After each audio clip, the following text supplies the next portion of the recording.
It's geek time, guys.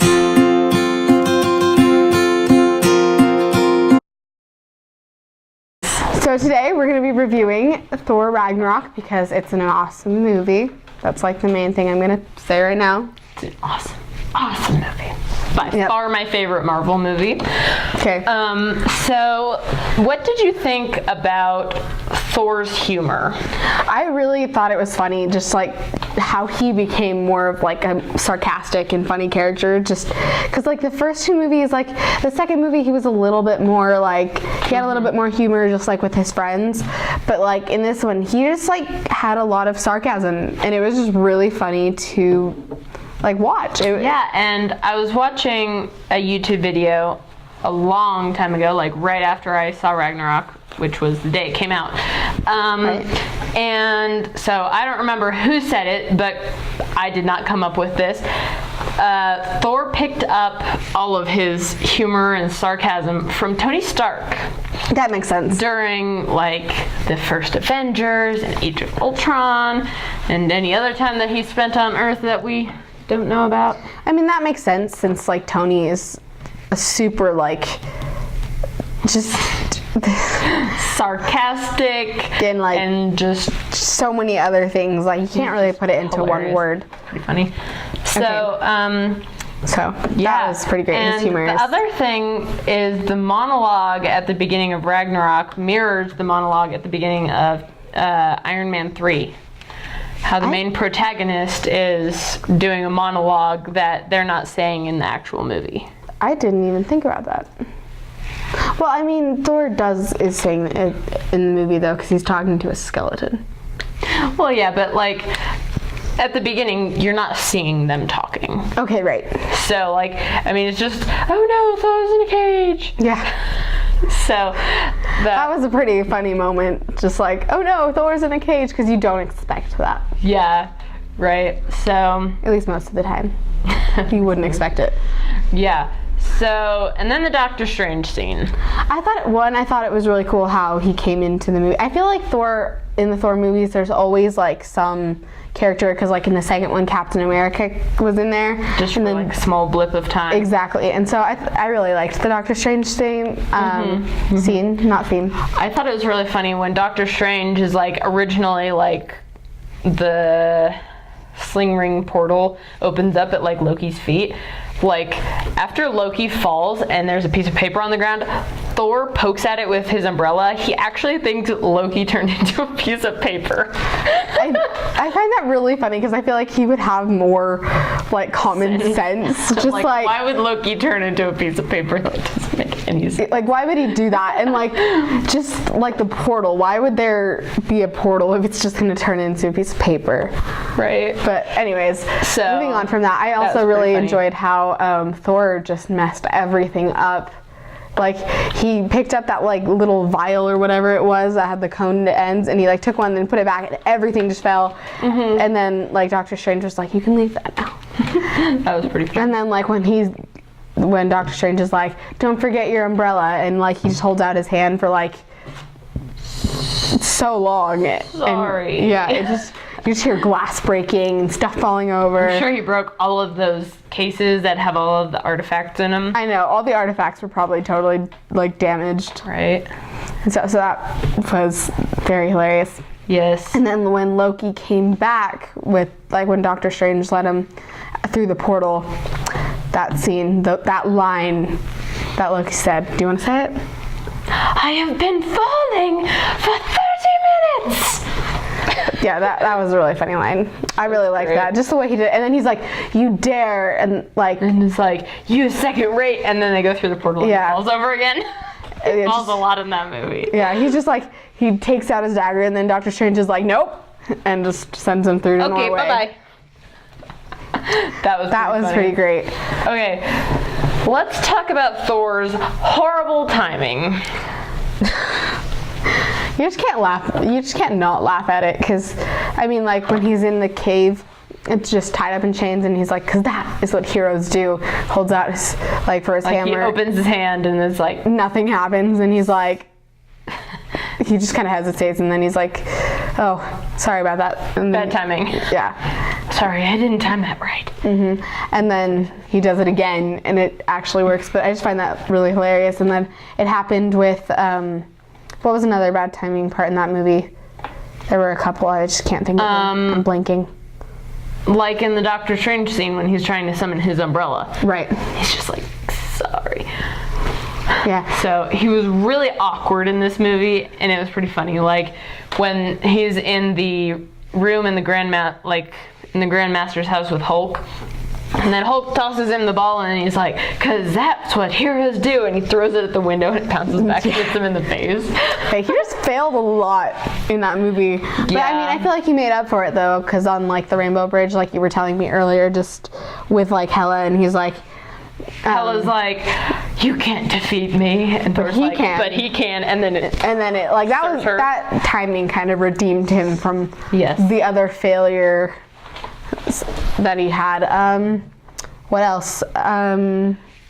Do we want to talk about the song change we would have put in the movie?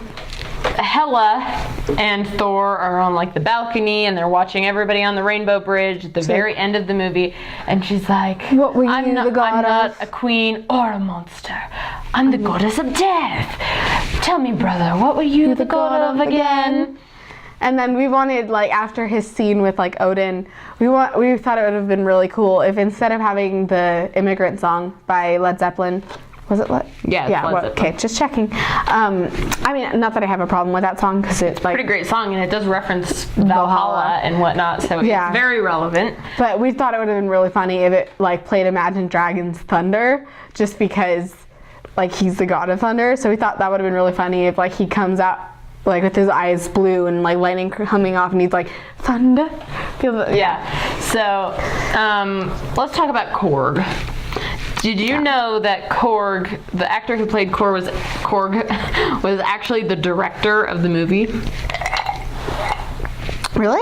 Yeah, that was the director. I did not know that. And apparently he's like super hilarious, so that I think it would be really fun to have like the cast of Ragnarok, like just to meet all of them together. That would have been really cool. Awesome. But yeah, So- Korg was a fun character. I loved how kind of oblivious he was to things. Like when Loki's like, "This is a joke for you." yeah, and then when Loki comes in and is like, "You are in desperate need of a leader," and he's like, "Thanks." You're in desperate need of leadership. Why, thank you. Yeah, just the total like, not even aware. Yeah. And so, and then like, when Thor is gonna battle Hulk, he's like, there's another one or day, something. another Doug. Yes, another Doug. Pretty funny. Yeah, so just his like lines like that were really funny. He was just an all-around hilarious character. He was. He provided some like Comic relief. Yeah, because there were some pretty really, much the whole movie was comic relief. But, yeah, but like you know, there were just some to kind of parts. combat the serious moments that Korg was there to. Piss off, Ghost. Yeah. That was pretty funny. He's freaking gone. All right, do we want to? Which one? All right, yeah, let's do it. All right, we're gonna talk about Loki. Savannah's just there, like, of course. So I like how in this movie Loki actually had to adapt for once, because the whole like his character, and Thor has picked up on this, he kind of goes in circles. Yeah. Like, I trust you, you betray me, round and round we go, right? So because Thor has picked up on that and has started doing something about it, Loki has to adapt. And that's part of him becoming like a good guy, is he has to adapt, because like Thor gives him like this really long speech kind of in the elevator scene and afterward, like, Loki, you'll always be the god of mischief, but you could be something more. Like, Loki always wants to be more, so He wants to be that accepted, kind so of- that kind of finally like that kind of clicks brought with him, him, like, yeah. I'm not doing the right things to get what I want, like acceptance and friends and stuff, so I should change the way that I'm going about things, because and it's that too repetitive. and just like the way that like he kind of realizes that he has to change in a way, like I just thought that was interesting. Yeah. Get help. Can we just talk about that since we were talking about the elevator scene? Yes. All right. So I just really loved the back and forth commentary. He's like, we're not doing help. And then Thor's like, do you have a better plan or a better idea? And he's like, nope. we're doing Get Help. I really loved that just because The whole scene was just hilarious. it was Humiliating. Not for me.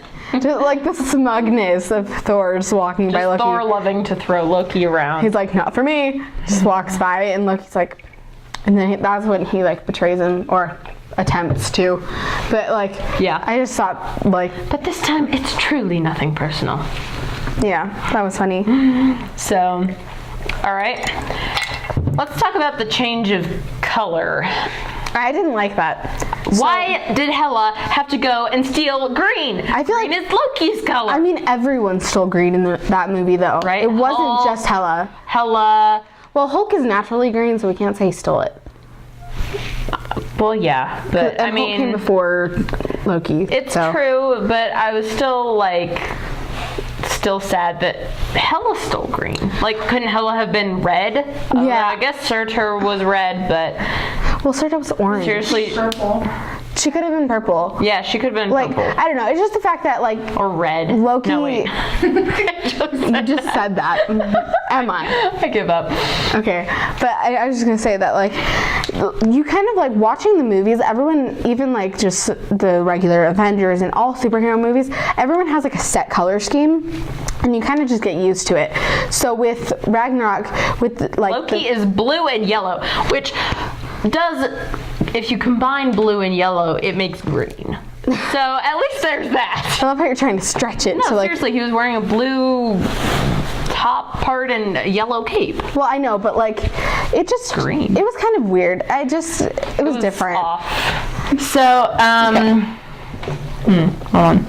At the very end on the Rainbow Bridge, there's a lot of good things about that scene, but Loki comes back and he's like, "Your savior is here!" And then he walks down and he's like, "Did you miss me?"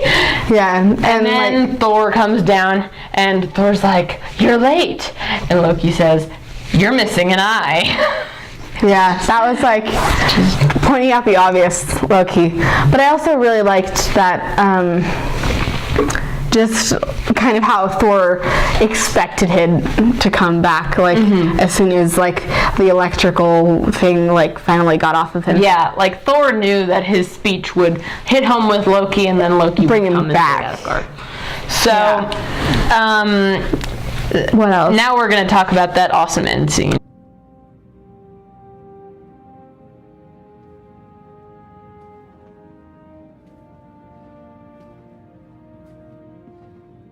It suits you. You know, maybe you're not so bad after all, brother. Maybe not. Thank you. If you were here, I might even give you a hug.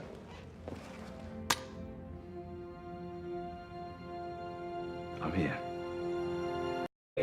I love it because it's just like, again, the brotherly love just shows because like they fight so much. Like in the second movie, like after they fight, like when Loki's assumed dead by Thor, like, and he braids a piece of his hair into his, and then like in this scene where like just like I am here and stuff, like those like comforting words, it's just really like you see that Loki is a person. Okay, I'm Like- going to throw out a suggestion. After you finish watching this video, type into the YouTube search bar Loki and Thor brotherly love clips. And 'Cause there's- just watch all of those videos. There's quite a because few. It's so cute. And it's just Yeah. it's adorable. Okay. Anyway, What else do we have? do you want to explain how Loki is the savior of Asgard? Are we talking about with the Surtur. helmet? It's not a helmet. It's I a mean, big the eyebrow. Okay, sure. But I thought, okay, I'll explain that. Thor basically asks Loki to do something impossible. To do something that most people would consider like, why are you doing that? That's a dumb idea and that's evil, right? So he goes and puts the big eyebrow. It's actually the helmet, but it looks like a unibrow. Anyway, like a really Well, big. and Thor calls it a big eyebrow in the That's beginning. true.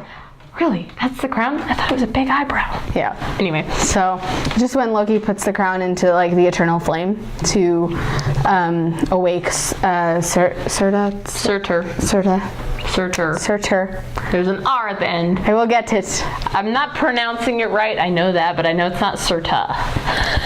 Right. It's like Surtur or something. Maybe it's just softer. I don't know. Anyway. But anyways, like when like to pretty much defeat Hela and because Surtur can defeat her, whereas they can't. And so and that's an interesting scene too, because you see that there's the Tesseract and Loki looks at it and you don't know if he takes it because it doesn't show you, but it definitely in the new Infinity War trailer we actually see that Loki did take the Tesseract. Well, if Loki hadn't taken the Tesseract, that would have been like so much less work for the Avengers, right? But like, although then he would, anyway, we'll talk about that next week. So, what was I going to say? I was going to say something about Loki being the savior. So my biggest question about that was, how did Loki get from inside the castle to the giant spaceship? And I was very closely watching that scene and I realized, wait, duh, he has the Commodore. And then when it's like going to the ship after the battle, you see the Commodore is actually sitting on top of the ship. Yeah. So I was like, duh. It makes more sense just because, So at first, I feel like the first time I watched that, like that didn't like, even wait, cross how did my Loki mind. get back? Yeah. Like, what the crap? All right, I think we have to kind of wrap this up a little bit. So there was a YouTube theory in multiple places. No, wait, this is my theory. Never mind, this is my theory.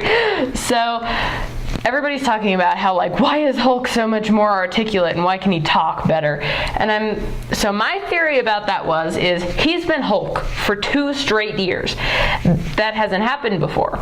And so what I'm thinking is because he has been Hulk for 2 years, that has allowed Hulk to learn new vocabulary, just like a child would because of hearing other people talk. And like, since he never changed back to Banner, it gave him the chance to continue the learning previously process. Like, Banner always changed back because he didn't want to be the Hulk. But now that Hulk is like, he's a champion and Hulk has stayed in this form for 2 years, he has a chance to learn. Whereas previously, like, Banner just changes back almost immediately after. So then Hulk doesn't have any chance to learn. So it's kind of like a developing child, how they hear things and then they mimic it. And that's how he's become more articulate. So Okay. Anyway, geek out, guys.